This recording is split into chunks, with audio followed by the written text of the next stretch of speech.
सबको नमस्कार। हेटौड़ा नेपाल में फर्स्ट डायसिस लेवल सेमिनार का अंतिम दिन और अंतिम क्लास में सबका स्वागत है। आज हम लोग शिव की शिक्षा के बारे में जानेंगे। शिव जो प्रथम तारक ब्रह्म थे, उनका नेपाल वालों के साथ बहुत पुराना रिश्ता है, क्योंकि नेपाल की जो पार्वती थी वो शिव की अर्धांगिनी थी, शिव की परम भक्त भी थी।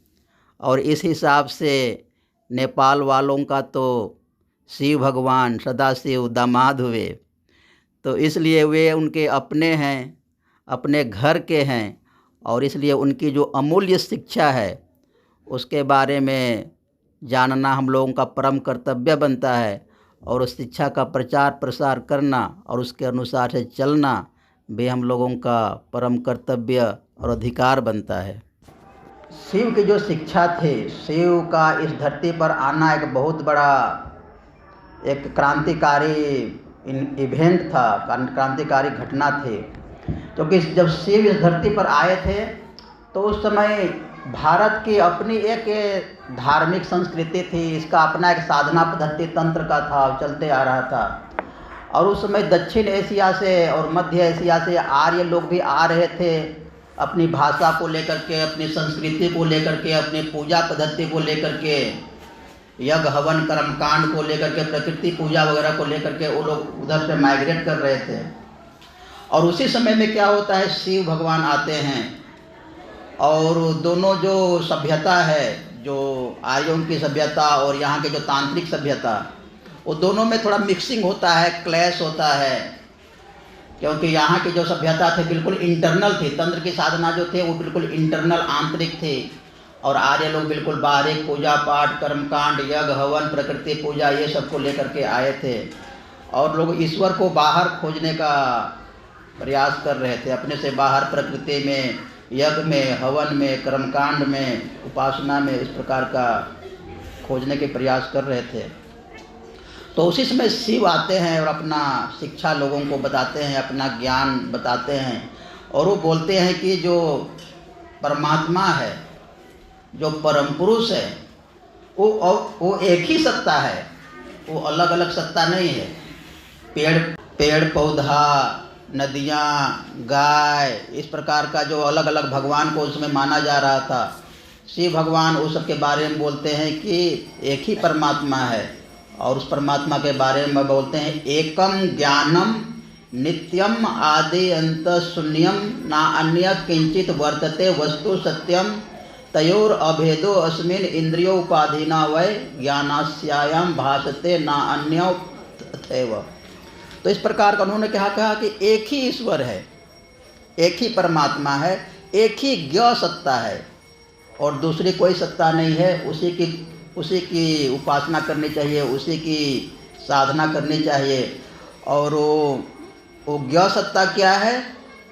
वो ज्ञ सत्ता जो है, वो साक्षी सत्ता जो है, वो आनंद स्वरूप है, वो बहुत साक्षी स्वरूप है, और वो ज्ञात्री सत्ता है, चित्त शक्ति है। तो इसलिए उन्होंने उद्घोष करके कहा, जोर से दबाव दे करके बोल करके कहा कि एक ही ईश्वर का तुम लोग नाम लो और उसी की आराधना करो, उसी अनंत सत्ता जो है उसी का तुम लोग साधना करो। और इसीलिए उन्होंने अपने बात में कहा था कि सर्व गोत्राणि परित्याज्य शिव गोत्रम प्रविष्टे। उसमें अलग अलग गोत्र और अलग अलग विधि विधान के बहुत सारा डाइवर्सन था, लोगों का मन का बिखराव था। तो उन्होंने शिव ने उद्घोष किया था कि सभी गोत्र को छोड़ करके, सभी परंपरा को छोड़ करके, सभी पूजा पद्धति को छोड़ करके तुम लोग केवल शिव के अनुसार से चलो, उसी में तुम लोगों का कल्याण है। तो इसलिए एकम ज्ञानम नित्यम आदि अंत शून्यम, एक जो ज्ञान है वो ज्ञान जो है वही सबको अपने में समाया हुआ है, वही सबको अपने में, उसी से सबको सृजन हो रहा है और उसी से सब में मिल रहा है। तो इस प्रकार जो एकम सत्यम के बारे में कृष्ण भगवान भी बोलते हैं, एकम सत्यम के बारे में कि सर्वधर्मानि परित्याज्य माम एकम शरणम व्रज। अहम त्वाम सर्व पापेभ्यो मोक्षयिष्यामि मा शुचः।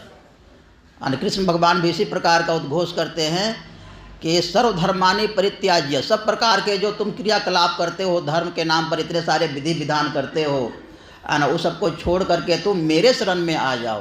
तुम केवल मेरी बातों को मान के चलो, मेरी जो गाइडलाइंस है, दिशा निर्देश है, उसको मान के चलो, मैं तुमको सब पापों से मुक्त कर दूंगा। इतना बोल्डली, है ना, विश्वास के साथ लोगों को विश्वास दिलाते हैं कि सर्वधर्मानि परित्याज्य मामेकं शरणं व्रज अहम त्वाम सर्व पापेभ्यो मोक्षयिष्यामि मा शुचः। तो जो भी महान पुरुष इस धरती पर आते हैं, वो लोग एक ही परमात्मा का, एक ही पुरुष का, एक ही ज्ञ सत्ता का वो लोग आराधना करने के लिए बोलते हैं, वो लोग साधना करने के लिए बोलते हैं। और बाबा जब आए तो बाबा तो और इनसे भी ऊपर, बाबा नाम केवलम ही इन्होंने करा दिया पूरा, कि बस बाबा का नाम है। बाबा मतलब हमारे अति प्यारे हैं, अति निकट के सत्ता हैं, और वो हमारे प्रिय हैं, वो हमारे बाबा हैं, वो हमारे जीवन के सब कुछ हैं, उसके सिवा और मेरे जीवन में कुछ भी नहीं है। तो जब तारक ब्रह्म श्री श्री आनंद मूर्ति जी आते हैं तो बोलते हैं बाबा नाम केवलम, केवल एक ही सत्ता है, आना ब्रह्मेव गुरुरेक ना पर, कि ब्रह्म ही गुरु है, गुरु ही ब्रह्म है। इस प्रकार की बातें उन्होंने कहा। तो इसलिए साधना के मार्ग में जो एक शब्द है, एक, मन की सारी वृत्तियों की, सारी शक्तियों को, सारे बिखराव को एक दिशा में ले करके चलना, यही साधना है। और अभी हम साधना में क्या देखते हैं, बाहर के जो हिंदू लोगों के साधना में, चाहे अभी जो परंपरागत साधना में चल रही है, उसमें दुनिया भर के देवी देवता, यज्ञ हवन कर्मकांड, इतना लोगों का भटकाव है, का मन एक जगह टिक ही नहीं पा रहा है। मैं एक बार गया था वहाँ द्वारका, राजकोट के पास द्वारका है, द्वारका गया था, द्वारका जहाँ पर कृष्ण भगवान की राजधानी थी वहाँ। तो वहाँ पर गया था तो एक आदमी ने खाना खाने के लिए बुलाया, नन मार्गी था, मार्गी नहीं था, लेकिन मार्गी के संपर्क में था, तो हमने खाना खाने के लिए बुलाया। अब खाना खाने के लिए बुलाया तो उसके पास मैंने गिनती किया 55 देवता थे। अब छोटे छोटे देवता, गणेश का, शिव का, है ना, कृष्ण का, दुर्गा का, काली का, किसका पता नहीं, नाग का, नंदी का, और सारा को इतना बड़ा से बड़ा टेबल में वो रखा था, वो सारे देवी देवता को। और क्या करती थी, सुबह सुबह वो रोज़ सबको नहलाती थी, सारे देवता को नहलाते थे, उसको टीका चंदन करते थे, उसका अलग अलग सबका मंत्र बोलते थे और सबको भोग कराते थे। और वो बोलते थे कि दादाजी मेरा इस सब करने में मेरा 4 घंटा समय निकल जाता है ना। तो वो सब कराने के बाद हम लोगों को 1 बजे खाना खिलाइए, बोली मैं सुबह से लगी हुई हूँ लोगों को भोग कराने में, देवता लोगों को कराने के चक्कर में। तो बताइए, इस प्रकार के साधना में लोग भटके हुए हैं, इस प्रकार की पूजा पद्धति में लोग अटके हुए हैं, आना, और उनका मन का विस्तार नहीं हो पा रहा है। इसलिए साधना के क्षेत्र में जो ये एकम का ज्ञान है, एकम ज्ञानम नित्यम आदि अंत शून्यम, तो इस सत्ता की तरफ बढ़ना, सब कुछ को छोड़ करके एक की तरफ धावित होना, ये सबसे बड़ा काम है। और इस एक में टिक जाना। और हम लोग कितना समझाते हैं, कितना बातें करते हैं, लेकिन फिर भी क्या करते हैं, मार्गी लोग भी हम लोग जाते हैं, कभी कभी देखते हैं तो अपने जहाँ पूजा स्थान रहेगा, विशेषकर भारत देश में, यहाँ तो पता नहीं, हमको गया नहीं हूँ किसी किचन में ज़्यादा, तो लोग वहाँ पर क्या करते हैं, गणेश का और लक्ष्मी का जरूर रख देंगे बाबा के फ़ोटो के पास, क्योंकि गणेश भगवान है तो गणेश का तो सब लोग मानते हैं, और लक्ष्मी तो धन की देवी है, और धन की देवी को कैसे नाराज़ करेंगे, तो उसको भी रखेंगे सामने में। यहाँ भी वही करते हैं ना। हाँ, तो इसलिए छोड़ नहीं पाते हैं लोग, इस एकम में आदमी इस्टेब्लिश नहीं हो पाता है ना। और यही आदमी की सबसे बड़ी भूल होती है, वो सोचता है कि मैं बहुत होशियारी कर रहा हूँ, लेकिन वो बहुत बड़ा नुकसान में रहते हैं। जब उनका मन एक में नहीं टिकता है, उसका मन 10 जगह बटा हुआ है, 10 जगह उसका विश्वास टिका हुआ है। यदि बाबा नहीं करेंगे तो गणेश कर देंगे, गणेश नहीं करेंगे तो दुर्गा कर देंगे, उसमें कोई नहीं करेगा।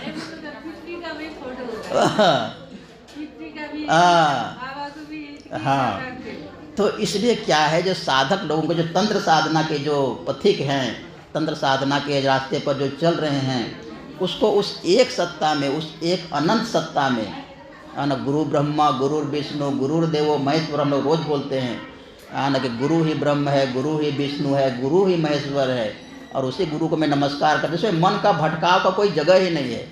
और बाबा ने तो और भी क्लियर कर दिया इसको। बाबा जहाँ जहाँ पर संभावना थी मन को भटकने का, मन को दो भाग होने का, बाबा ने उसको बहुत पहले ही ठीक कर दिया। क्योंकि जब बाबा थे शुरुआत में, जब जमालपुर वगैरह में, तो बाबा की जो धर्मपत्नी थी उमा सरकार, तो उनके पास भी बहुत शक्ति थी। बाबा के साथ रहते रहते उनके पास भी बहुत पावर हो गया था, बहुत शक्ति हो गई थी। वो भी उनका भी लोगों को भूत भविष्य के बारे में बताते थे बाबा के साथ रहते रहते। और उनके प्रति भी बहुत सारा श्रद्धा लोगों को हो गया था।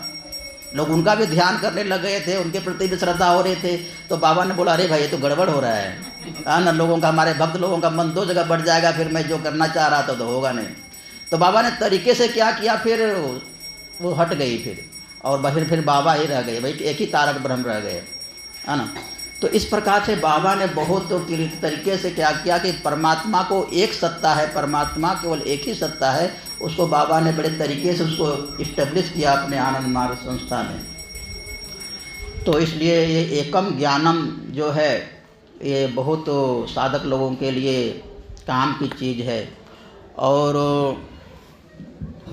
लेकिन फिर भी मनुष्य के मन में तो अज्ञान है, अविद्या का प्रभाव है। उससे मनुष्य क्या करता है कि परमात्मा को परम सत्य वो नहीं मान पाता है, आना उसका अंदर में जो अज्ञानता रहता है, उसके अंदर में जो माया का प्रभाव रहता है, उससे क्या करता है, वो अनित्य को ही नित्य मान लेता है। जो अनित्य है, जो मरणशील है इस जगत में, आना उसको वो नित्य मान लेता है, और दुख को ही सुख मान लेता है, आना, और अनात्मा जो है उसको ही आत्मा मान लेता है। किस प्रकार से मानता है अनित्य को? जैसे कि मान लिया हमारे पास यौवन है, अपना यौवन का समय है, बचपना का समय है, तो यौवन के समय में लगता है हमारे पास कितना एनर्जी है, कितना शक्ति है हमारे पास। लेकिन धीरे धीरे क्या होता है, 10 साल के बाद देखते हैं कि वो यौवन चला गया, अनित्य हो गया। नित्य तो है नहीं, अनित्य हो गया। और उसी में लोग कितना अहंकार करते हैं, जो युवा पीढ़ी देखते हैं ना, कितना अहंकार करता है, कितना उछल कूद करता है, कितना प्रकार का उस उम्र में लोग क्राइम भी लोग करते हैं।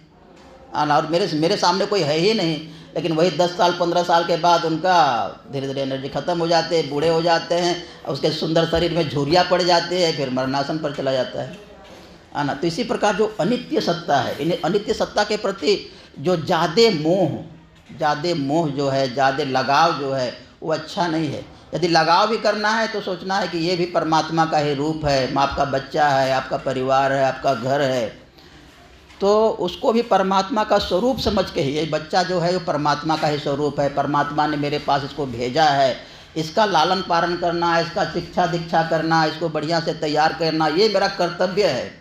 इस प्रकार का बोध से, इस प्रकार का ज्ञान से आना, उसको पालन करना, ये ज्ञान की चीज़ है। ये नहीं कि उसमें मोहग्रस्त हो जाना, और मोहग्रस्त हो जाने से क्या होगा, बहुत पीड़ा देगी।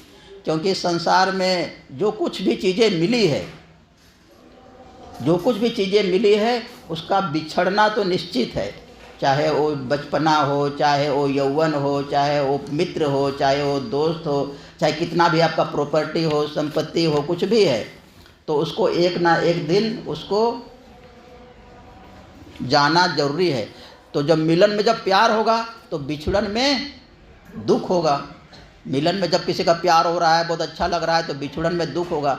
इसलिए सब कुछ को परमात्मा का मान करके ही इस संसार में संबंध बनाने से, इस संसार में व्यवहार करने से, है ना, आदमी को जीवन में क्या होता है, छोटी मोटी जो उतार चढ़ाव होता है, सुख दुख का आना जाना जो होता है, तो उससे क्या होता है, वो उसमें बैलेंस बना रहता है, उसमें वो अपने आप को संतुलन किया रहता है।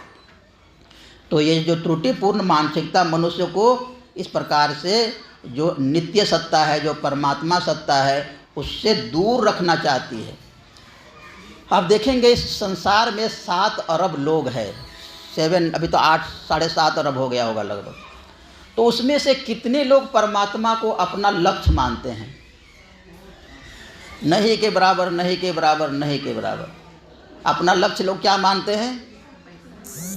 कितने लोग मानते हैं? बहुत कम लोग मानते हैं परमात्मा को अपना लक्ष्य। और परमात्मा को लक्ष्य मान करके कितने लोग उस प्रकार का अनुशीलन करते हैं, कितने लोग उस प्रकार के अनुसार से चल रहे हैं, अपने लाइफ स्टाइल को किस प्रकार से लोग ढाले हैं, बहुत लोग मान भी लिए हैं कि हाँ परमात्मा मेरा जीवन का लक्ष्य है, लेकिन उस प्रकार से उनका अनुशीलन नहीं है, उस प्रकार से उनका क्रियाकलाप नहीं है, उस प्रकार से उनका जीवन शैली नहीं है, उस प्रकार से उनका लाइफ स्टाइल नहीं है।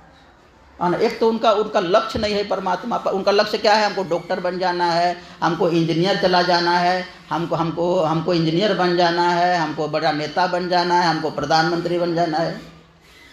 अभी हम गया था चंद्रनगरी के ऊपर में क्या होता है, आप लोग गए होंगे, देखे होंगे कि वहाँ पर मन्नत मांगता है लोग, और मन्नत मांगने के बाद क्या करता है, वहाँ पर एक बड़ा सा बोर्ड बना हुआ है, वहाँ पर सब ताला लोग कर देता है अपना अपना मन्नत मांग करके। तो हमने देखा भाई एक दो मन्नत को पढ़ा, तो एक मन्नत में लिखा हुआ था हमारा यूके का वीज़ा लग जाए तो बहुत अच्छा है। उसका जीवन का लक्ष्य वही है कि हमारा यूके का वीज़ा लग जाए। अब उसे मन्नत, भगवान से मन्नत मांग रहा है कि हमारे यूके का वीज़ा लग जाए, है ना। तो इस प्रकार की लोगों की आशा है, लोगों की आकांक्षा है, तो कैसे लोगों का कल्याण होगा? भगवान जो इतनी बड़ी सत्ता है उससे भी इतना क्षुद्र सा छोटा सा चीज़ मांग रहा है। अरे भगवान से भगवान को ही मांग लो तो तुम्हारा कल्याण होने वाला है ना। तो जब एक कहानी आती है कि जब राम भगवान क्या है, एक बार नदी पार कर रहे थे, तो नदी पार करने के लिए क्या कि नौका से जाना होता है। अब नौका से जाना होता है तो जो नाविक था, नाव का जो मालिक था, वो राम को चढ़ने नहीं दे रहा है नौका में। क्यों चढ़ने नहीं दे रहा है? कि भगवान, मैंने सुना है कि आपका जो चरण का जो प्रभाव है वो बहुत ज़्यादा है। आपके चरण का प्रभाव से तो जो पत्थर थी वो महिला बन गई थी, और यदि आपका चरण पड़ने से मेरा ये नाव है सोने का बन जाएगा तो मेरा क्या होगा? नाव, सोने का नाव तो डूब जाएगी, लकड़ी का नाव न तैरती है, सोने का नाव तो डूब जाएगा नदी में। तो इसलिए क्या बोलता है, मैं तो आपके पैर को बिना धोए आप चढ़ने ही नहीं दूंगा। वो भक्त था केवट, उसका नाम केवट था, तो भक्त था, वो किसी न किसी बहाने वो पैर को धोना चाहता था राम भगवान के पैर को, क्योंकि धोएंगे तो धूल कण खत्म हो जाएगा। उसका धूल में ही सारा गुण है, राम भगवान के धूल में ही सारा गुण है। धूल यदि पड़ा तो मेरा नाव सोने का हुआ, है ना, और सोने का नाव हो जाएगा तो सब गड़बड़ हो जाएगा। तो उसने क्या किया, फिर राम भगवान का पैर धोया। ये बात क्या हुआ, केवट की पत्नी को मालूम चला, तो उसने क्या, अपना घर के सारे बर्तन बासन को लेकर ले आई वहाँ पर, और सबको राम के भगवान से छुआ रहे, स्पर्श करा रहे, टच करा रहे कि भाई सोने का हो जाए, कांसा का जो बर्तन है, स्टील का जो बर्तन है। राम भगवान भले मिले हैं, आज बड़े मौके से मिले हैं, जितना मौका सोना कर लो। तो केवट क्या बोलते हैं कि अरे पगली, जिस चरण के प्रताप से तुम्हारा बर्तन सोना बन जा रहा है, उसके चरणों में कितना गुण है। उस चरणों की तुम पूजा करो, उस चरणों को ही तुम मांग लो, उस चरणों की तुम दासी बन जाओ। तो केवट भक्त था, तो केवट उसको इस प्रकार से समझाते हैं। तो इसलिए मनुष्य को भगवान को ही मांगना चाहिए, भगवान के प्रति श्रद्धा, भगवान के प्रति भक्ति आना,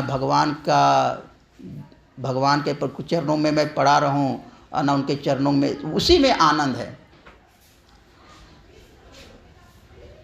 तो इसलिए क्या है, जो अपना जीवन का लक्ष्य तो हम लोगों का परमात्मा होना ही चाहिए। और आदमी अभी भगवान की लोग भक्ति करता है तो लोग क्यों करता है, लोग बहुत कम ही लोग भगवान की मतलब कि निस्वार्थ भाव से भक्ति करता है। लेकिन जो लोग भी भक्ति करते हैं वो लोग परमात्मा से मांगते हैं कुछ ना कुछ, आना, कोई दुख से है, बीमारी है तो बीमारी से छुटकारा पाना चाहते हैं, किसी का बच्चा नहीं हो रहा है तो बच्चा मांगते हैं, किसी का नौकरी जॉब नहीं है तो वो मांगते हैं। मतलब मांगने के नया विधि विधान है। जितने भी प्रकार के लोगों का आजकल पूजा पाठ है, बहुत कम लोग निस्वार्थ भक्ति करते हैं। तो इससे क्या होता है, भक्त ही घाटे में रहता है। भगवान तो और उनकी माया जो है उसको संसार में और फंसा कर रखते हैं, तो इसलिए भक्त ही घाटे में रहता है। तो इसलिए जीवन का लक्ष्य हमेशा परमात्मा होना चाहिए, और जीवन के लक्ष्य के अनुसार से अपना जीवन शैली को अपनाना चाहिए। परमात्मा जब आपका लक्ष्य है तो उसके लिए आपको एक शरीर बढ़िया चाहिए, आपको बढ़िया सुंदर शरीर चाहिए। उसके लिए जो भी आपको करना है, सात्विक भोजन, अभ्यास, आसन, उपवास, दिनचर्या, वो सबको अपनाना है। आपका मन जो है, मन कभी भी आपका नीचे नहीं चला जाए, डाउनफॉल नहीं हो जाए मन का, मन गलत वृत्तियों में लिप्त नहीं हो जाए, उसके लिए यम नियम का पालन, हमेशा सेवा सत्कार लोग, और इस पूरे संसार को परमात्मा का ही स्वरूप है ऐसा मान करके अपना मन को भी बचा कर रखना। क्योंकि मन क्या होता है, हमेशा इसका स्वभाव क्या है मन का, वो नीचे बहना चाहता है। कबीरदास बोलते हैं जैसे जलजा ढाबर पानी, जैसे जलजा ढाबर पानी, तस मनुष्य माया लपटानी। जिस प्रकार जल का स्वभाव क्या है, हमेशा नीचे की तरफ बहना होता है, उसी प्रकार मन का भी स्वभाव क्या है, नीचे की वृत्तियों की तरफ चलना होता है। क्योंकि नीचे की वृत्तियाँ हमारी कहाँ है, हमारा मूलाधार में है, स्वाधिष्ठान में है, मणिपुर में, नीचे में है। तो जैसे जलजा, जल जा, जा का मतलब बहना, जैसे जलजा ढाबर पानी, है ना, जैसे हमेशा ढलान की तरफ जल बहता है, हाँ, तस मनुष्य माया लपटाने, उसी प्रकार मनुष्य में क्या होता है, माया की तरफ उसकी स्वाभाविक गति होती है, उसमें कोई प्रयास नहीं करना पड़ता है। धर्म का लोग देखिए कितना प्रचार करते हैं, कितने लोग प्रचार करने के लिए आए, बुद्ध भगवान आए, महावीर भगवान आए, जीसस क्राइस्ट आए, शंकराचार्य आए, बाबा आए, शिव आए, लेकिन अधर्म का कोई प्रचार करने आया? कोई नहीं आया। फिर भी इतने सारे अधार्मिक लोग कैसे हो जाते हैं? कोई उसका प्रचार नहीं कर रहा है, कोई उसका प्रचार नहीं कर रहा है, कोई उसका वकालत नहीं कर रहा है, क्योंकि वो अपने आप उगती है, अपने आप उसका प्रचार होता है। मन का स्वभाव है उधर आ जाना, तो उसको ज़रूरत नहीं पड़ती है। लेकिन मन को जब ऊपर ले जाना होता है तो उसके लिए इतने बड़े बड़े महारथी, शिव को, कृष्ण को, बाबा को और भी बहुत सारे लोगों को आना पड़ता है, और फिर वो ले जाते हैं ऊपर, फिर जब छोड़ते हैं तो फिर वहीं आकर रुक जाता है नीचे। तो मन को ऊपर ले जाना ये बहुत टफ वर्क है, लेकिन जिसका मन एक बार ऊपर चला जाता है उसको बहुत मज़ा भी आता है, बहुत आनंद भी आता है। तो मन ऊपर पहुंच जाएगा, फिर वो नीचे आएगा कि नहीं आएगा? वो भी मतलब कि हाँ, वो भी अगर ध्यान नहीं देंगे तो आ जाएगा, ध्यान नहीं देंगे तो आ जाएगा। इसलिए हमेशा आपको ध्यान देते रहना पड़ेगा मन को। हाँ, ध्यान नहीं देंगे तो फिर, क्योंकि इसमें भी आकर्षण है ना, माया में भी आकर्षण है, संसार ऐसे नहीं चल रहा है, माया में भी बहुत आकर्षण है। इसलिए परमात्मा बोलते हैं श्री कृष्ण भगवान कि देवी हेसा गुणमयी मम माया दुरत्तया मामेव जे प्रपदन्ते माया में तांग तरंदे थे।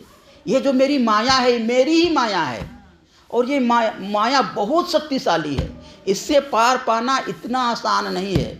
लेकिन जो मेरे शरण में आ जाता है, जो मेरे चरण में आ जाता है, मेरी कृपा से ही उस माया से मुक्त हो सकता है। अगर मेरी कृपा नहीं रहेगी तो लोग अपना प्रयास भी करेगा, और अपना उसकी कृपा नहीं रहेगी तो माया से पार नहीं हो सकता। इसलिए लास्ट स्टेज में, साधना के लास्ट स्टेज में आना, उसकी कृपा ही काम आती है। इसलिए हम लोग का जो लेसन करते हैं उसमें बाबा की जो बराभय मुद्रा है, उसका जो आशीर्वाद है, उसका जो कल्याण मुद्रा है, वही काम आती है, और उसी से साधक को कल्याण होता है। तो इसलिए जीवन का लक्ष्य हम लोग का परमात्मा होना चाहिए। ये शिव भगवान उस समय कहते हैं, उस समय जो सभ्यता की शुरुआत हो रही थी और लोगों का भटकाव हो रहा था, लोगों का अपना मन का गति बाहर की तरफ हो रही थी, तो उसको ठीक करने के लिए शिव भगवान उस प्रकार का चीज़ें कहते हैं। तो इसमें जो भगवान के प्रति समर्पण करने की जो बात है, जो ईश्वर पर निधान की बात है, इसमें प्रणिपात समर्पण आदमी क्यों नहीं कर पाता है? उसका अहंकार होता है, ईगो होता है। ईगो फालतू का ईगो होता है। किस प्रकार फालतू का ईगो होता है? हम अपने अनुसार से इस संसार में अपने शक्ति से जिंदा रह ही नहीं सकते। जैसे कि मान लिया अभी हम लोगों ने नाश्ता किया, तो नाश्ता में क्या खाया? मूढ़ी खाया, चना खाया, मटर खाया, सब्जी खाया। अब बस आप सोचिए कि उस चना को बनाने के लिए कितने आदमी लगे होंगे। किसने बोया होगा, किसने पटाया होगा, किसने काटा होगा, किसने सफाई किया होगा, कितने आदमी उस मटर को बनाने में फिर इतने ही आदमी लगे होंगे, उस फूलगोभी को बनाने में फिर उतने ही आदमी लगे होंगे, उस मूली को बनाने में फिर, मतलब एक बार जब हम नाश्ता करते हैं उसमें हजारों हजार आदमी का सहयोग रहता है, तब हम जिंदा रहते हैं। आप सोचते हैं कि बस आधा घंटा का काम है खाना, नहीं, हजारों आदमी लगा हुआ है तब आप नाश्ता कर रहे हैं, हजारों हजार आदमी लगा हुआ है। कपड़ा पहने हुए हैं। कपड़ा किसने बनाया, किसने कपास बनाया, किसने कपास उपजाया, किसने बुना, कौन बेचा, कौन खरीदा, कपड़ा पहन। मतलब आदमी का जिंदा रहने के लिए इतने सारे आवश्यक चीज़ें, तो कैसे जिंदा रह सकते हैं? कहाँ अहंकार करेंगे आप? किस प्रकार से अहंकार करेंगे? आप सांस ले रहे हैं, आप सांस भी नहीं ले रहे हैं, सांस लेने की शक्ति नहीं, सांस खुद ले रहे हैं, सांस तो चल रही है आपकी, सांस मनुष्य की चल रही है, आप ले नहीं रहे हैं सांस। परमात्मा आपकी सांस को चला रहा है, ले नहीं रहे, आपके लेने की शक्ति नहीं है सांस। वो तो सांस छोड़ते हैं, उसके बाद परमात्मा की कृपा से सांस आती है। तो इसलिए परमात्मा ही हमको जिंदा रखे हैं। हमारे चारों तरफ हवा है, हवा क्या हम बनाए हैं? परमात्मा ने दिया है, आपको भोजन दिया है, हवा का भोजन दिया है। एक तो परमात्मा इतने लोगों का सहयोग लेकर के आपके लिए भोजन, क्रूर भोजन, स्थूल भोजन उपलब्ध करा रहा है। ऊपर से परमात्मा ने चारों तरफ आपको हवा दिया है। अब हवा को भी आप अपने से नहीं ले सकते, हवा को भी परमात्मा सांस के माध्यम से खुद चला रहा है। आपके हृदय के धड़कन परमात्मा चला रहा है, आपके अंदर में कितने सारे क्रियाकलाप हो रहा है, आप नहीं कर रहे। अब आदमी किस बात की अहंकार करेगा? लेकिन आदमी अहंकार करता है कि मेरा ज्ञान, मेरा शक्ति, मैं जिंदा हूँ, मैं ये कर दूंगा, मैं वो कर दूंगा। अरे कुछ नहीं कर सकते, है ना?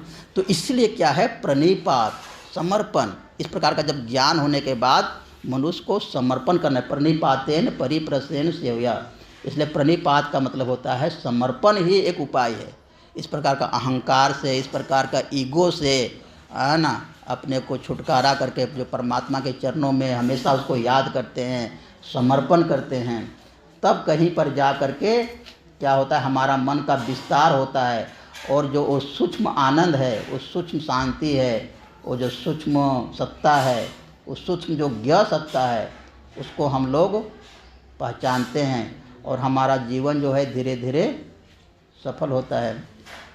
तो इसलिए परमात्मा के अलावा और इस संसार में कोई भी वस्तु सत्य नहीं है। ये श्लोक क्या बोलता है कि ना अन्य किंचित वर्तते वस्तु सत्यम।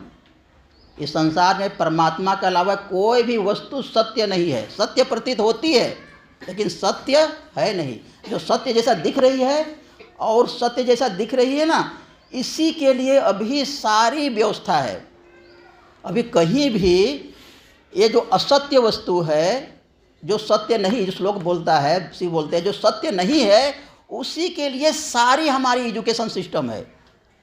जो भारत पहले था उस समय भले ही थोड़ा सा ज्ञान था, पराविद्या के, अपराविद्या के गुरु के पास जाकर के लोग ज्ञान लेते थे। लेकिन जब अंग्रेज लोग आए तो पूरा इन्होंने अपराविद्या ही चालू कर दिया और पूरा वस्तु विद्या चालू कर दिया। कहीं भी आपको बताया नहीं जा रहा ये वस्तु सत्य है, इसी का सब जगह ज्ञान दिया जा रहा है। पूरा वर्ल्ड में इसी का ज्ञान दिया जा रहा है। और कहीं कहीं गिने चुने जो आध्यात्मिक संस्था है, आनंद मार्ग जैसे और भी कोई संस्था, वो लोग एकदम अंडरग्राउंड में रह करके वो लोग कुछ काम कर रहे हैं। और बहुत सारे बाधा के बाद, बहुत सारे विपत्ति के बाद, बहुत सारा स्ट्रगल के बाद वो लोग काम कर रहे हैं। लेकिन कहीं भी सरकार की तरफ से कोई प्रोत्साहन नहीं है, वर्ल्ड में कहीं कोई प्रोत्साहन नहीं है इस प्रकार के चीज़ों को। तो बाबा चाहते हैं कि ये जो ज्ञान है ये मेन स्ट्रीम में आए।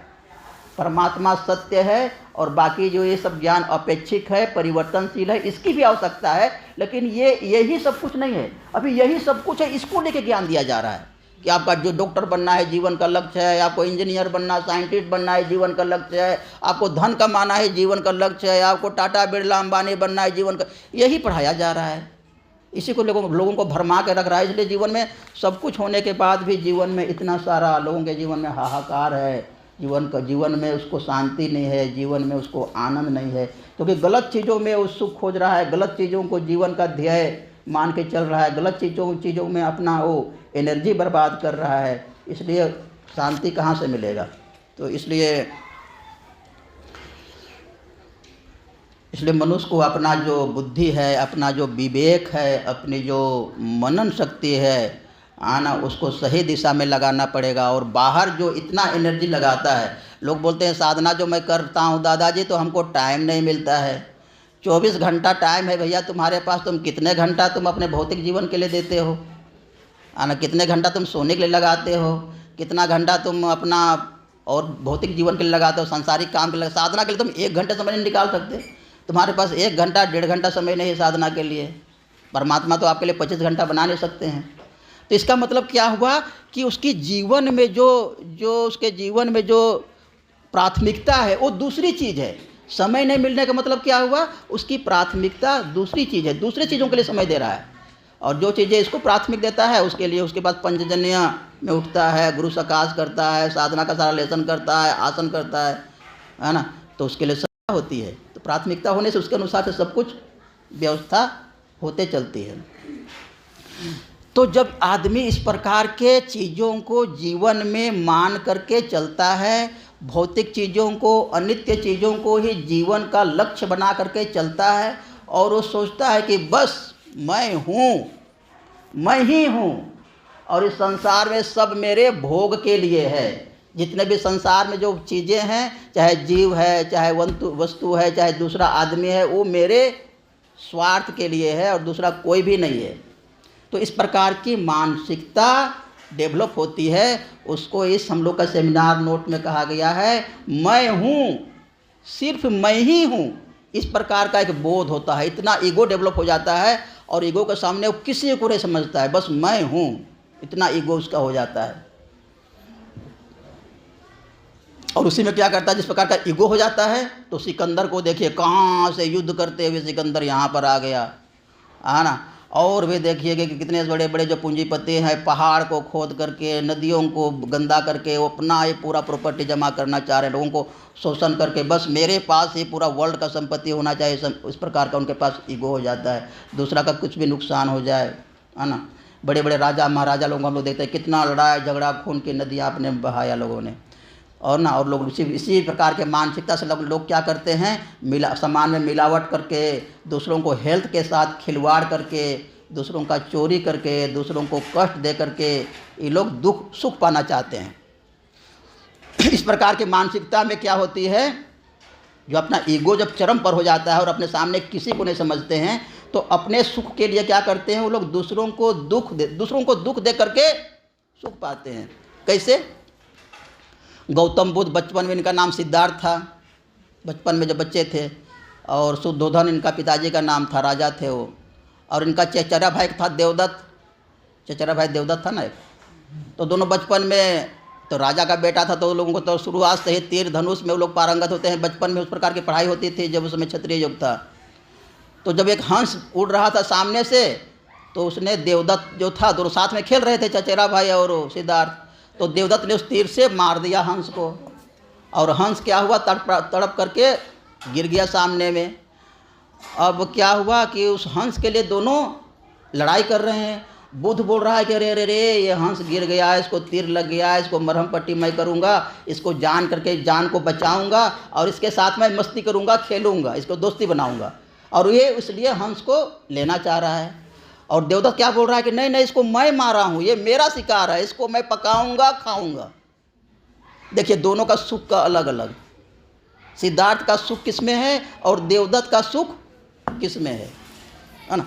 तो इस प्रकार की जो मानसिकता होती है, उसमें दूसरों को कष्ट दे करके सुख पाने की मानसिकता होती है। जब ईगो आदमी का डेवलप हो जाता है, स्वार्थ आदमी का डेवलप हो जाता है, तो दोनों इस झगड़ा को लेकर के अपने पिताजी के पास जाते हैं, शुद्धोधन के पास। फिर शुद्धोधन क्या करता है, सिद्धार्थ को दे देता है कि मारने वाले से बड़ा बचाने वाला होता है। तो इसलिए क्या है, उसमें बचाने वाले में क्या है, आपको अंदर की शांति भी मिलती है, अंदर से सुकून भी मिलता है, और आपको जो परमानेंट शांति मिलती है, दूसरों को सुख सुविधा में भागीदार होने से, दूसरों को कष्ट को दूर करने से, है ना, अपने को भी लाभ मिलता है और दूसरे को भी लाभ मिलता है। तो इस प्रकार की जो मानसिकता होती है, इसमें इस प्रकार की चीज़ें होती है, संसार में भी इस प्रकार की चीज़ें देखने को मिलती है। और इसी प्रकार का दर्शन भी, जो चरवाक का दर्शन था, पूंजीवाद दर्शन है, इसी प्रकार के दर्शन है।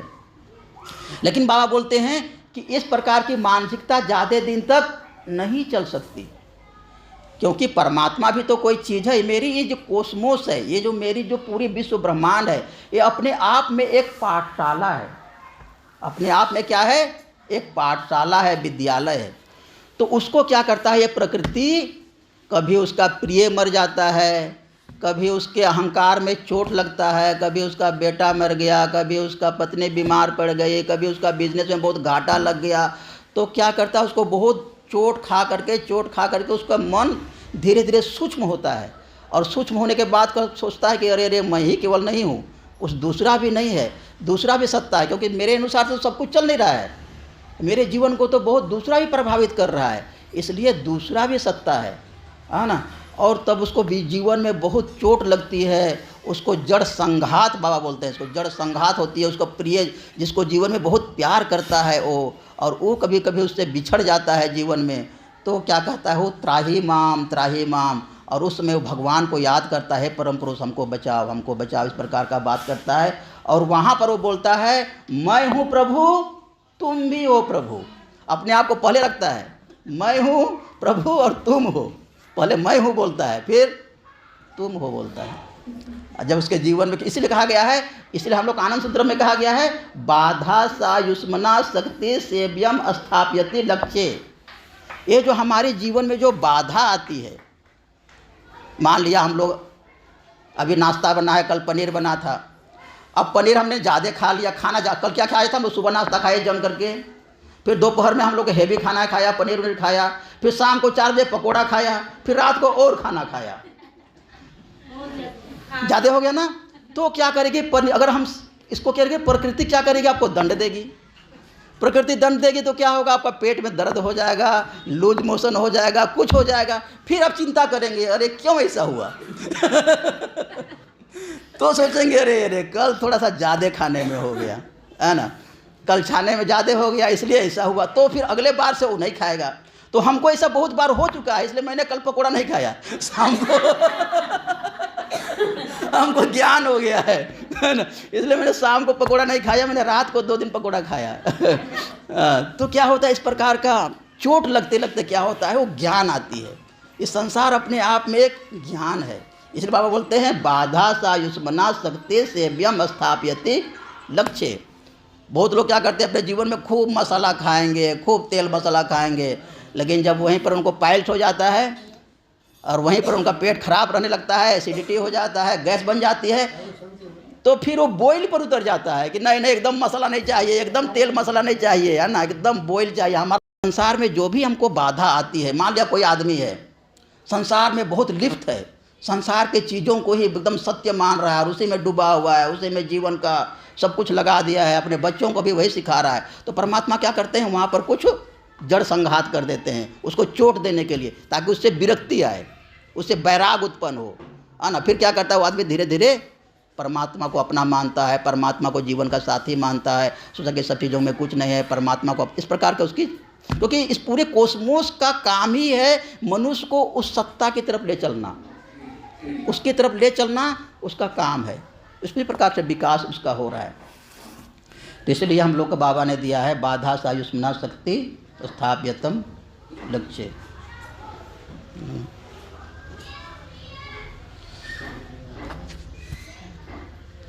तो फिर आदमी का इसमें फिर और परिमार्जन होता है और इस प्रकार का रास्ते को सही रास्ता मिलता है, तो उसको आगे का रियलाइजेशन होता है, आगे का अनुभव होता है, और तब वो कहता है कि तुम हो प्रभु मैं भी हूँ। यहाँ पर वो परमात्मा को पहले रखता है और अपने आप को बाद में रखता है। इसीलिए प्रभात संगीत में भी एक गाना है, तुम हो सारे जहाँ में जंगल खो आसमां में, मैं भी हूँ तुम्हारी जिस्मानी जमी में।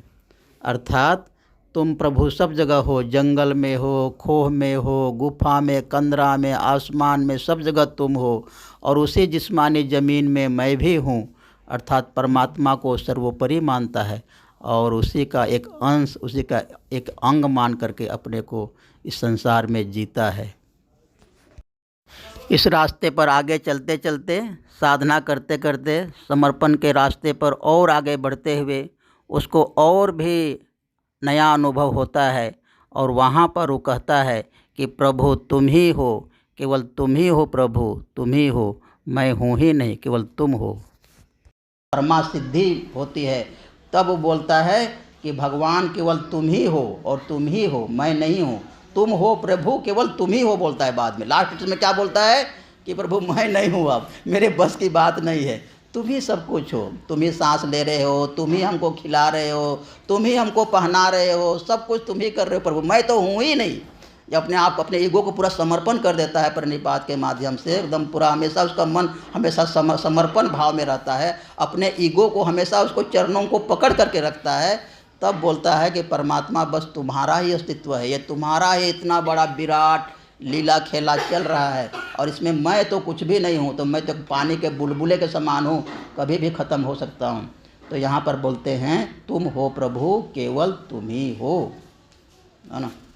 तो इस प्रकार का ये जो हम लोग का शिव भगवान ज्ञान देते थे उस समय आना, और आदमी का मन इतना मतलब कि श्रवण शक्ति नहीं है, मनन शक्ति नहीं है कि आदमी फिर भी अभी तक जो 7,500 साल पहले जो ज्ञान दिए थे, इतना महान ज्ञान, वो भी ज्ञान अभी तक मनुष्य के दिमाग में घुसा नहीं, है ना। और आदमी अभी भी अनित्य को नित्य मान के, असत्य को सत्य मान के चल रहा है ना।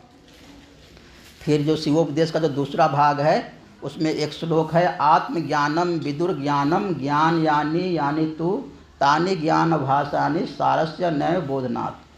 तो आत्मज्ञान ही सब प्रकार का ज्ञान है, और बाकी दूसरे प्रकार का जो ज्ञान है वो मात्र छिछला है, वो सब ज्ञान का बहुत ज़रूरी नहीं है, लेकिन संसार में रहने के लिए उसका भी ज़रूरी है। तो बाबा बोलते हैं कि ये जो ज्ञ सत्ता है, ये जो साक्षी सत्ता है, ये जो परमात्मा सत्ता है, इसको हम लोग कैसे जानेंगे। तो कल मैं थोड़ा सा बताने का प्रयास कर रहा था, उस दिन जो मंत्र चैतन्य वाला क्लास है इसमें मैंने बताने का प्रयास कर रहा था उस चीज़ को, कि अपना जो मैपन है, अपना जो चित्त शक्ति चित्त है, चित्त का मतलब जो हमारा जो मन का जो आउटर लेयर है जिसमें हमारा पिक्चर बनते रहता है, हमेशा हमारा एक नदी, चित्त की नदी चलते रहती है, वो चित्त की नदी कभी भी बंद नहीं होती है। और आदमी क्या करता है, उसी में से कुछ सिलेक्शन करता है और उसी के अनुसार से चलता है। उसी चित्त का नदी बह रही है, चित्त की नदी बह रही है, तो उसी को कुछ को पकड़ करके आदमी अपने संस्कार के अनुसार से उसके अनुसार से चलता है। तो ये चित्त सबसे आउटर पोर्शन है, और इसको बोलते हैं डन आई। और डन आई के डन जो चित्त को जो देखता है वो है डूअर आई। डूअर जो देख रहा है उसको जो साक्षी सत्ता है डूअर आई, है ना। और डूअर आई के भी इसको बोलते हैं डूअर आई, और डूअर आई के भी पर एक और आई है, वहाँ पर उस मैपन है, उस मैपन का नाम है कि मैं हूँ। इस प्रकार का एक बोध है, बहुत सूक्ष्म में जाकर के साधना करेंगे तो आपको मालूम चलेगा, पकड़ में आएगी कि मैं हूँ। इस प्रकार का एक बोध है, और वही बोध, वही ज्ञान क्या कर रहा है, हमारे पूरे स्ट्रक्चर को पकड़ के रख रहा है। और ये मनुष्य ही इस मैपन वाला बोध को पकड़ सकता है। और जब आदमी साधना करते हैं, शुरुआत में किसी को हम लोग साधना देते हैं, तो साधना करते समय क्या करता है, वो चित्त पोर्शन में साधना करता है सबसे पहले शुरुआत में, चित्त पोर्शन में। इसलिए इसका माइंड क्या होता है, बहुत फिकिल होता है, वो आँख भी बंद नहीं कर पाता है, उसका मन कंसंट्रेट नहीं होता है, इधर उधर भागते रहता है, क्योंकि चित्त पोर्शन में है, मन पूरा एकदम हाफाजेड वर्ड में है, तो कर नहीं पाता है कंसंट्रेशन।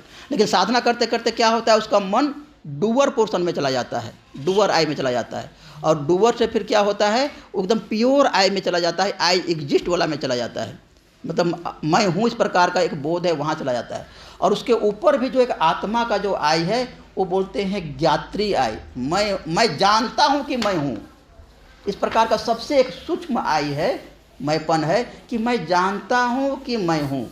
ये भी साधना करेंगे तो साधना करते करते क्या होगा, इस प्रकार का आई का आभास होता है।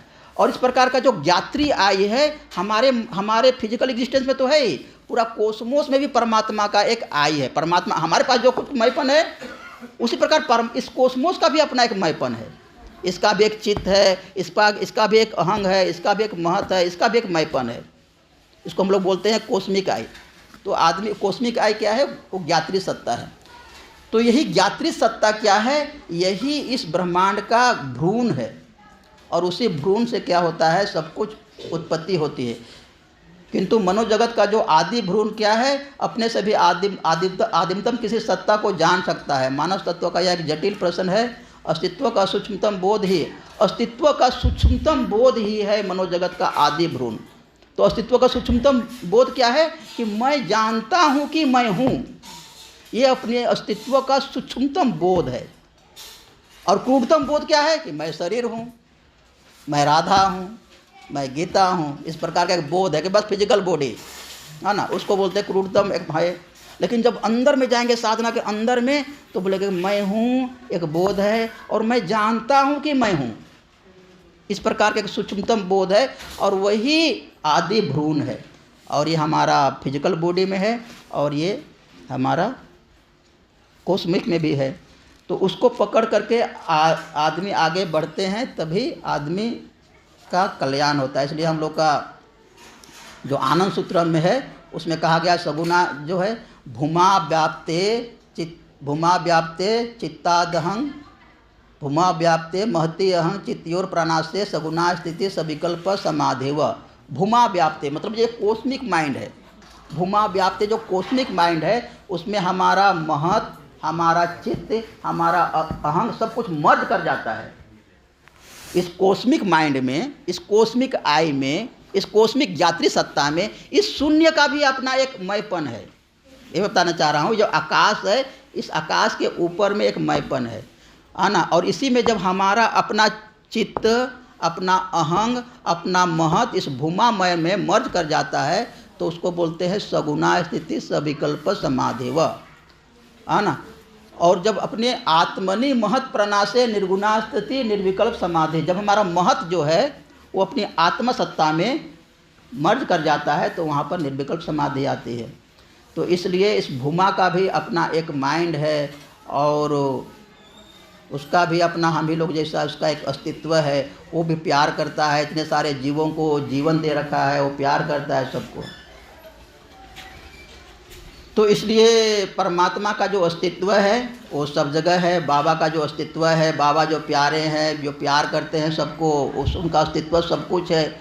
इसलिए सब कुछ इतना मनुष्य को मनोरम लगता है, मनुष्य को आनंददायक लगता है, क्योंकि सब कुछ की उत्पत्ति आनंद से हुई है। तो मैं उस दिन बता रहा था कि मनुष्य के जीने के लिए स्थूल वस्तु की बहुत कम आवश्यकता है। स्थूल मतलब जैसे मान लिया भोजन करते हैं, भोजन स्थूल वस्तु है। तो भोजन कितना बार आप करते हैं? दिन में 3 बार, सुबह नाश्ता, दोपहर, शाम को, रात को करते हैं। और अधिक से अधिक रिफ्रेशमेंट कर लिया, 4 बार कर लिया। भोजन से ज़्यादा सूक्ष्म है पानी। तो पानी आप कितना बार पीते हैं? 5 बार, 7 बार, 8 बार। पानी ज़्यादा सूक्ष्म है, ज़्यादा बार लेते हैं ना। पानी से ज़्यादा सूक्ष्म है हवा। हवा आप कितना बार लेते हैं? हवा यदि आप 5 मिनट नहीं लिए तो ख़त्म, चाहे कितना भी भोजन कीजिए कोई मतलब नहीं है। तो इसलिए जितना सूक्ष्म होते जाती है चीज़ें, हमारे लिए वो ज़्यादा उपयोगी जीवन के लिए होते जाती है। अब हवा से ऊपर है आकाश। आकाश की क्या उपयोगिता है हम सोच ही नहीं पाते कि भाई आकाश के बिना तो हम आराम से रह सकते हैं, लेकिन आकाश के बिना आप जिंदा रह सकते। हवा से भी ज़्यादा जरूरी है आकाश आपके लिए। आकाश के बिना आपका, जब आकाश नहीं रहेगा तो आकाश में हवा भी नहीं रहेगा, पृथ्वी भी नहीं रहेगा, तो आप कहाँ रहेंगे? आकाश नहीं रहेगा तो हवा भी नहीं रहेगा, पृथ्वी भी नहीं रहेगा, हम भी नहीं रहेंगे, कुछ भी नहीं रहेगा। और हवा के साथ आकाश भी अंदर जा रही है। आकाश हमारा सेल के माध्यम से भी जा रही है। हमारे पूरा बॉडी में सेल है ना, उस सेल का अपना छेद होता है। हमारे चमड़ी में भी छेद होता है, तो उससे भी आकाश अंदर चली जाती है ना। और हमारा जो इंटेस्टाइन वगैरह है, हमारा जो आंत वगैरह है, वो सब अंदर से खोखली है। फेफड़ा वगैरह है, सब अंदर से खोखली है। तो उसमें हवा भी रहती है, आकाश तत्व भी रहता है, और वही हमारे अंदर की चीज़ों को संभालता है, ठीक ठाक रखता है। अब आकाश से ऊपर क्या है? तो आकाश से ऊपर और उसकी उपयोगिता मेरे लिए क्या है? तो आकाश से ऊपर है परमात्मा का माइंड। अब परमात्मा का माइंड क्या है? परमात्मा का माइंड है मतलब परमात्मा का प्यार। इस आकाश के साथ परमात्मा का प्यार सब जगह समान रूप से व्याप्त है। परमात्मा का जो आनंद है, परमात्मा का जो प्यार है, इसी आकाश के साथ एकदम दूध में पानी के समान मिला हुआ है। इसीलिए हमारे ऋषि मुनि लोग कहते हैं कि परमात्मा सब जगह है। परमात्मा इस आकाश के साथ जिस प्रकार दूध में पानी मिला रहता है, उसी प्रकार इस आकाश के साथ में ही परमात्मा का माइंड, और परमात्मा का माइंड मतलब परमात्मा का माइंड है मतलब परमात्मा कल्याणकारी है। परमात्मा हमेशा दूसरों के बारे में कल्याण सोचते हैं, ही सोचते हैं। इसलिए पूरा कोस्मोस ही कल्याणकारी है। और इसी कल्याणकारी माइंड से क्या हो रहा है? इतने बड़े बड़े सूरज, इतने बड़े बड़े ग्रह, नक्षत्र, तारे, चांद और फिर क्या होता है, आवश्यकता अनुसार से किसी किसी ग्रह में सृजन शुरू होती है, सृष्टि शुरू होती है, और सृष्टि शुरू होने के बाद फिर विकास शुरू होती है, और विकास उसी परमात्मा के प्यार से मनुष्य बनते हैं। मनुष्य बनने के बाद कितने प्रकार के जीव जंतु बनते हैं, फूल बनते हैं, फूल में इतनी कोमलता होती है, इसमें उतने सारे कलर कौन बना सकता है? कोई मनुष्य के बस की बात है कि गुलाब में जो इतने प्रकार के जो कलर होती है, कोमलता होती है, सुगंध होती है, कोई मनुष्य बना सकता है? कैसे बनती है चीज़ें? क्योंकि परमात्मा सब जगह है, उसका प्यार सब जगह है। और परमात्मा की इतनी बड़ी व्यवस्था कि देखिए, एक मधुमक्खी जो है वो पूरा सृष्टि को चला रहा है, परमात्मा का सृष्टि को। एक मधुमक्खी सब फूल में जाती है, वहाँ से पराग लेती है, वो परागन करती है, उसी से फल देता है, उसी सब कुछ करता है। एक मधुमक्खी हम लोगों के लिए फल की व्यवस्था कर रहा है, हमारे लिए सब्जी की व्यवस्था कर रहा है, हमारे खाने पीने की व्यवस्था एक मधुमक्खी कर रही है।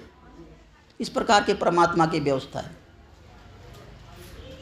तो इसलिए क्या है, पूरा कोसमोस ही परमात्मा है। हमारे लिए परमात्मा को ये राम मंदिर बैठा दिया अयोध्या में, वो परमात्मा नहीं है। एक तांत्रिक के लिए, एक तंत्र साधक के लिए ये पूरा कोसमोस ही परमात्मा है, ये आकाश ही परमात्मा है, आकाश ही आनंद है। तब इस प्रकार की जो मानसिकता डेवलप होगी इस पराविद्या के माध्यम से, तो क्या होगा कि आदमी का व्यवहार में परिवर्तन आ जाएगा। और इसीलिए कहना पड़ता है आत्मोक्षार्थम जगत हिताय च।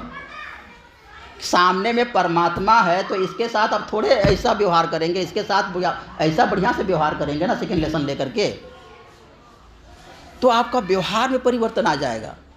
क्योंकि ये भी परमात्मा है, ये भी परमात्मा का स्वरूप है। ये आज पुस्तक है, कल ये कोई पेड़ था, पेड़ होने के पहले ये भी पंच तत्वों में कुछ था, इसी कोस्मोस का हिस्सा है। तब भी कोस्मोस का हिस्सा था, आज भी इसी कोस्मोस का हिस्सा है, ख़त्म हो जाने के बाद भी इसी कोस्मोस का हिस्सा रहेगा।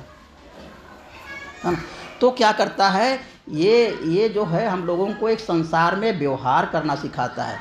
और इसीलिए जो ऋषि मुनि है, और इसीलिए जो इस साधना के मार्ग पर जो आगे बढ़े हैं, ना, वो लोग कहते हैं कि जितना हमारी आत्मोक्ष की साधना जरूरी है, उतना उस जगत हित की भी साधना जरूरी है। और इसीलिए हम लोग की यम नियम की साधना आती है। यम नियम के बिना साधना नहीं हो सकती, क्योंकि हम साधना कर रहे हैं और दूसरों के प्रति हमारा अच्छा भाव नहीं है। भैया वो भी तो भगवान है, तुम्हारा मन का विस्तार वहाँ होगा ही नहीं। इसलिए पहला ही में है जो हमारा जो अष्टांग योग साधना है, उसका पहला भाग है यम नियम। यम नियम आसन प्राणायाम प्रत्याहार धारणा ध्यान समाधि, सबसे पहला भाग है यम नियम। और बाबा तो इतना कठोर है उसमें कि यम नियम के बिना साधना ही नहीं हो सकते बोले। क्योंकि जब तक मन की पवित्रता नहीं होगी, मन में आपका करुणा का भाव नहीं होगा, मन में आपका दया का भाव नहीं होगा, मन में लोगों के प्रति प्रेम का भाव नहीं होगा, लोगों केवल जीवों के प्रति नहीं, जिसको हम निर्जीव बोलते हैं, हवा के प्रति, नदी के प्रति, जल के प्रति, इस आकाश के प्रति प्रेम का भाव नहीं होगा तो भी साधना नहीं होगा। सेकेंड लेसन में क्या करते हैं, सेकेंड लेसन में हम लेते हैं जिसका हम उपयोग करते हैं। तो जैसे मान लिया मैं पुस्तक का उपयोग कर रहा हूँ, तो पुस्तक को उपयोग करने के पहले हम बोलते हैं कि भाई ये भी ब्रह्म है, मैं भी ब्रह्म हूँ, क्रिया भी ब्रह्म है, ये हुआ। लेकिन पुस्तक तो बहुत छोटी चीज़ है ना, हमारा मन तो हमेशा इस आकाश के साथ है, हमेशा हमारा मन बृहद के साथ है। तो इसको भी कभी कभी सेकेंड लेसन लेना चाहिए, पूरा आकाश में भी सेकेंड लेसन लेना चाहिए कि भाई पूरा आकाश ब्रह्ममय है। बोले पुस्तक में हम क्यों अटक करके रहेंगे, जहाँ पर नदी गए, समुद्र देखो भाई, समुद्र भी परमात्मा है, पूरा आकाश परमात्मा है, पूरा हवा परमात्मा है। तो वहाँ भी कभी कभी सेकेंड लेसन लेना चाहिए, हवा के प्रति करुणा भाव होना चाहिए, आकाश के प्रति करुणा भाव होना चाहिए। तो क्या होगा, धीरे धीरे क्या होगा, आपका माइंड ये सब के में मिक्सिंग होगा, इसके साथ भी आप अपना बोध करेंगे। और बच्चे लोग आपका दिवाली में पटाखा फोड़ते हैं ना, आप पटाखा फोड़ने नहीं देंगे। पटाखा से कितना पोल्यूशन होता है मालूम है, एक तो नॉइज़ पोल्यूशन होता है, एक तो प्रदूषण पोल्यूशन होता है। अब दिल्ली वगैरह में जाइएगा, अब हवा सांस नहीं ले सकते आप उस दिन। और दिल्ली वगैरह में क्या, सब जगह आजकल तो, और लोग अपना फैशन मान लिया है, अपना लोग त्यौहार मना रहे हैं, दिवाली मना रहे हैं, है ना, और हवा को बर्बाद कर रहे हैं, गंदा कर। लेकिन जो साधक है उसको पीड़ा होती है, कष्ट होता है उसको, हवा गंदा हो जाती है, नदियाँ गंदा। अभी देखते हैं यहीं पर, देखिए ये कोई नदी है क्या, नेपाल में एक नदी बागमती नदी का क्या हाल कर दिया है लोगों ने। बागमती नदी है, लोग पूजा करते हैं, नदियों को क्या कर दिया। तो इस प्रकार जो साधक होता है वो केवल जीवों के प्रति दया नहीं करता है, वो जो सृष्टि है, प्रकृति है, और प्रकृति ज़्यादा महत्वपूर्ण है, जो चीज़ें नहीं दिखती है वो ज़्यादा महत्वपूर्ण है, तो उसके प्रति भी हमको सम्मान, उसकी जो शुद्धता की रक्षा, उसका भी जो ओरिजिनल स्वरूप है उसकी रक्षा कौन करेगा? परमात्मा ने मनुष्य को बनाया, मनुष्य की इतना बुद्धि दिया, विवेक दिया, सब कुछ दिया, तो परमात्मा चाहते हैं कि भाई मेरा थोड़ा सा बोझ कम हो। जिस प्रकार कोई अपना बच्चा होता है ना, तो बच्चा को लोग लालन पालन करते हैं, बड़ा करते हैं, फिर माँ बाप सोचते हैं क्या कि ये बच्चा थोड़ा सा मेरा बोझ हल्का कर देगा, लेकिन बच्चा तो क्या करता है, अमेरिका भाग जाता है, फिर माँ बाप यहीं के यहीं रह जाते हैं। तो उसी प्रकार मनुष्य भी क्या करता है, इस सृष्टि को संभालने के बजाय इस सृष्टि को ही नाश करने पर तुला हुआ है। जब ज़्यादा बुद्धि हो गया, ज़्यादा विवेक हो गया, तो नदियों को बर्बाद करने पर तुला हुआ है, हवा को बर्बाद करने में तुला हुआ है ना, पर्यावरण को बर्बाद करने में तुला हुआ है। सब जगह जगह बड़े बड़े शहरों में जाके देखते इतने कचरा, इतनी पोल्यूशन, इतनी गंदगी, साउंड पोल्यूशन। तो परमात्मा चाहते हैं कि भाई मेरा थोड़ा सा बोझ हल्का हो, ना मेरी सृष्टि को। मनुष्य तो कर सकता, मनुष्य सबसे उच्च है, उसकी मनुष्य की बुद्धि सबसे उच्च है, तो मनुष्य कर सकता है इस सृष्टि की रक्षा, है ना। तो इसीलिए कहा गया है कि जो साधक होता है उसको आत्म मुक्ति के साथ साथ इस जगत हित का भी काम करना चाहिए। और ये जगत हित के बारे में केवल तारक ब्रह्म जो होते हैं वो केवल बताते नहीं हैं,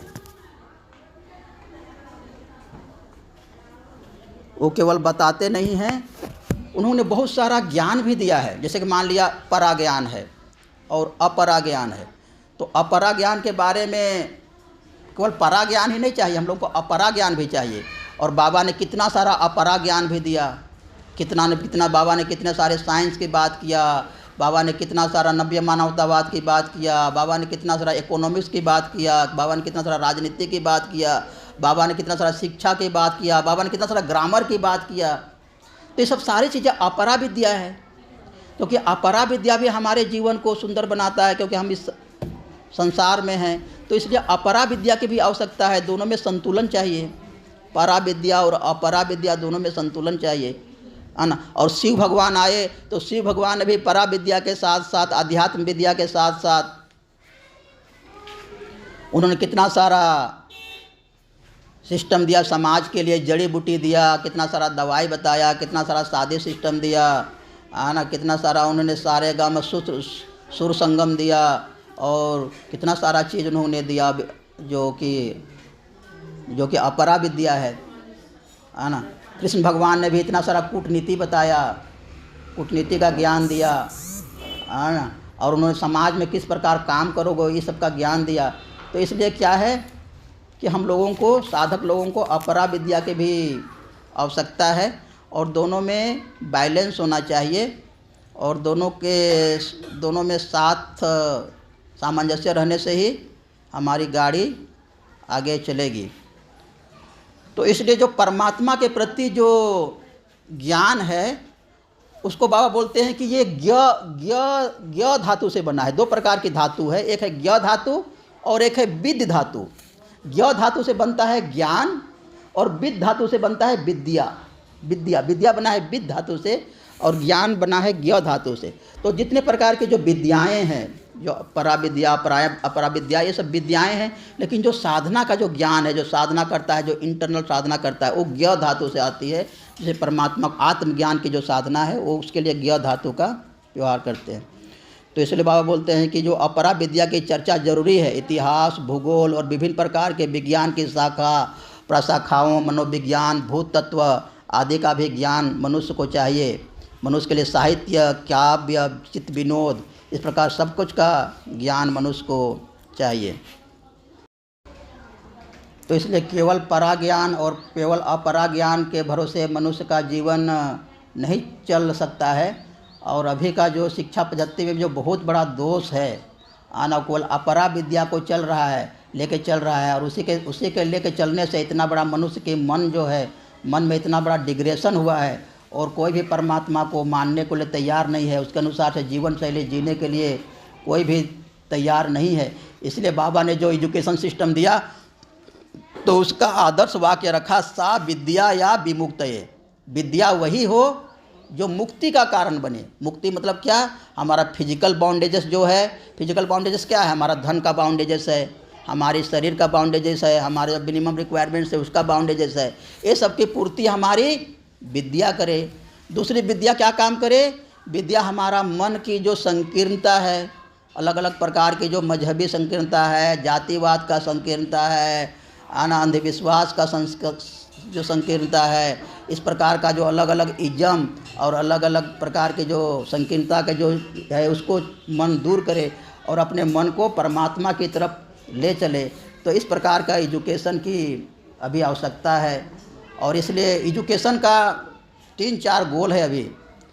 तो एजुकेशन का पहला गोल क्या है कि एजुकेशन क्या करे? मनुष्य का गोल निर्धारित करे। मनुष्य के जीवन का क्या लक्ष्य है, ये एजुकेशन का ही काम है कि मनुष्य का गोल क्या है उसको प्राइमरी से ही, नर्सरी क्लास से ही उसको हायर लेवल तक उसको बताया जाए कि भाई तुम्हारा जीवन का लक्ष्य क्या है, बार बार बार बार बार बार, जो कि पहले हम लोगों के गुरुकुल शिक्षा में बताया जाता था। लोग ऋषि के पास जाते थे 10 साल के बाद और गुरु उसको परा और अपरा दोनों ज्ञान देते थे कि किस प्रकार तुम्हारा आंतरिक जीवन, आंतरिक साधना करोगे और संसार में किस प्रकार जीवन यापन के लिए काम करोगे, इस प्रकार के देते थे। दूसरा काम है शिक्षा का। पहला तो लक्ष्य निर्धारण करना, दूसरा काम है उस लक्ष्य के लिए किस प्रकार की जीवन शैली जरूरी है उसको बताना शिक्षा का काम है। पहले तो लक्ष्य हमेशा परमात्मा होना चाहिए, पहला लक्ष्य है। पहला लक्ष्य होना हमारा जीवन का पहला लक्ष्य है परमात्मा। उससे छोटा लक्ष्य होने से मनुष्य हमेशा नुकसान में रहेगा। आपका सेकेंडरी लक्ष्य हो सकता है कि मैं बढ़िया नागरिक बनूं, देश का राष्ट्रपति बनूं, प्रधानमंत्री बनूं, साइंटिस्ट बनूं, इंजीनियर बनूं, ये आपका सेकेंडरी लक्ष्य हो सकता है। लेकिन प्राथमिक लक्ष्य आपको मनुष्य परमात्मा से के सिवा कुछ भी नहीं होना चाहिए। और दोनों लक्ष्य के प्रति उसका एक कमिटमेंट होना चाहिए उसको प्राप्ति करने के लिए। तीसरा लक्ष्य क्या है कि मनुष्य की जो नैतिकता है, मनुष्य की जो ह्यूमन वैल्यू है, इस ह्यूमन वैल्यू को, नैतिकता को बचा के रखना मनुष्य का एजुकेशन सिस्टम का काम है। अभी मान लिया एजुकेशन सिस्टम है तो लोग MA BA PhD करके भी लोगों का किस प्रकार चलना है, क्या खाना है, मांस खा रहा है, मदिरा खा रहा है, सिगरेट पी रहा है, घूसखोरी कर रहा है, स्वार्थ में चल रहा है। तो मोरल एजुकेशन देना भी एजुकेशन का ही काम है, एजुकेशन सिस्टम डिपार्टमेंट का काम है। उसको मोरल विद्या को अपग्रेड करके रखना, मनुष्य के मन को हमेशा एक स्टैंडर्ड मेंटेन करना। मनुष्य मन से ही मनुष्य बना है, क्योंकि मन प्रधान है इसलिए वो मनुष्य बना है। तो मन मनुष्य का संपत्ति है और उसी मन से मनुष्य क्या क्या चीज़ कर रहा है। आजकल आकाश में जा रहा है, चांद पर जा रहा है, इतना सारा साइंटिस्ट आविष्कार हो रहा है, इतने सारे रिसर्च हो रहा है। मनुष्य अपने परमात्मा को भी, अपने आत्मा को भी रिसर्च कर ले रहा है। तो मनुष्य का मन बहुत बड़ी संपत्ति है। तो उस मनुष्य के मन को बचा करके रखना ये एजुकेशन सिस्टम का ही काम है। तो ये काम है। और एक एजुकेशन सिस्टम का काम है मनुष्य के लिए रोजगार की व्यवस्था करना। इस प्रकार से एजुकेशन हो कि मनुष्य को रोजगार मिले। ना ये नहीं कि बस एजुकेशन दे दिया और एजुकेशन होने के बाद उसको BA का एक कागज़ पकड़ा दिया, उसको MA का एक कागज़ पकड़ा दिया, MA की डिग्री का, और उस MA की डिग्री का मार्केट में कोई वैल्यू नहीं है। दुकान लेके फिरते बोलिए भैया मेरे MA का डिग्री है, कोई उसका मूल्य नहीं है। तो एजुकेशन का काम है कि उसको कुछ प्रैक्टिकल ट्रेनिंग दिया जाए। इसलिए आनंद मार्ग के एजुकेशन सिस्टम में क्या है, एजुकेशन के साथ साथ 4 प्रकार की एजुकेशन चलती है आनंद मार्ग में। वो उसको हम लोग अभी तक कर नहीं पाए हैं, क्योंकि हम लोग का गुरुकुल जहाँ से कंट्रोल होता है वही उसका नहीं कर पाए हैं। तो लेकिन आनंद मार्ग में 4 प्रकार की एजुकेशन पैरेलल चलती है। एक तो जो है फॉर्मल एजुकेशन, भूगोल की, साइंस की, ग्रामर की, इंग्लिश की, इस प्रकार के फॉर्मल एजुकेशन एक साथ में चल रहा है। दूसरा है एक मोरल एजुकेशन, साथ में चल रही है। एक है फॉर्मल एजुकेशन साथ में चल रही है, एक मोरल एजुकेशन साथ में चल रही है, उसका थ्योरी और प्रैक्टिस। एक है मनुष्य विद्यार्थी को काम लायक बनाना उसको बोलते हैं ट्रेड एजुकेशन। वो ट्रेड एजुकेशन साथ चल रही है। ट्रेड एजुकेशन का काम मतलब क्या है, मान लिया बच्चा 12वीं तक का है तो किसी को आप बढ़ई का काम सिखा दीजिए, किसी को हॉर्टिकल्चर का काम सिखा दीजिए, किसी को फ्लोरिकल्चर का काम सिखा दीजिए, किसी को बी कीपिंग का काम सिखा दीजिए, मधुपालन का काम सिखा दीजिए, किसी को कारपेंटरी का काम सिखा दीजिए। किसी को गाय पालन का काम सिखा दीजिए, है ना, किसी को लेथ मशीन का काम सिखा दीजिए, तो इस प्रकार किसी को टेलरिंग का काम सिखा दीजिए। तो ये साथ साथ चलनी चाहिए। हाँ, इसको आनंद मार्ग में ट्रेड एजुकेशन कहा गया है। और ट्रेड एजुकेशन क्या है, अब 5वीं क्लास से ही शुरू हो जाना चाहिए मनुष्य का। ये एजुकेशन भी चले और कम से कम 1 घंटा 1.5 घंटा कहीं पर अपने इच्छा के अनुसार कहीं पर जाकर के 1.5 घंटा वो टेलरिंग का काम करे, प्रैक्टिकल टेलरिंग सीखे, कहीं पर वो बढ़ई का काम करे, कहीं पर फ्लावर वगैरह को काम करे, कहीं पर गाय पालन करना का सीखे, कहीं पर बी कीपिंग सीखे, कहीं पर लेथ मशीन कैसे काटा जाता है उस प्रकार का सीखे। तो इस प्रकार का प्रैक्टिकल ट्रेनिंग भी उसको होनी चाहिए।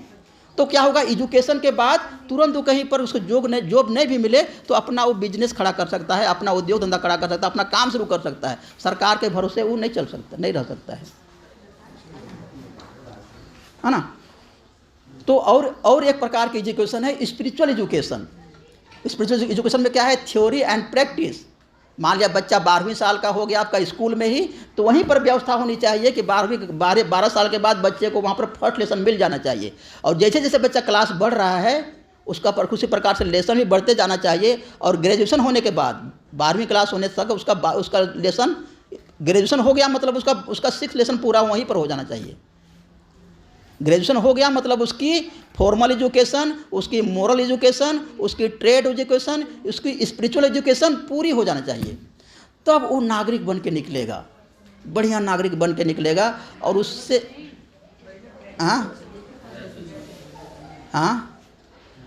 तो इस प्रकार क्या है, इस प्रकार बाबा की परिकल्पना है एजुकेशन की।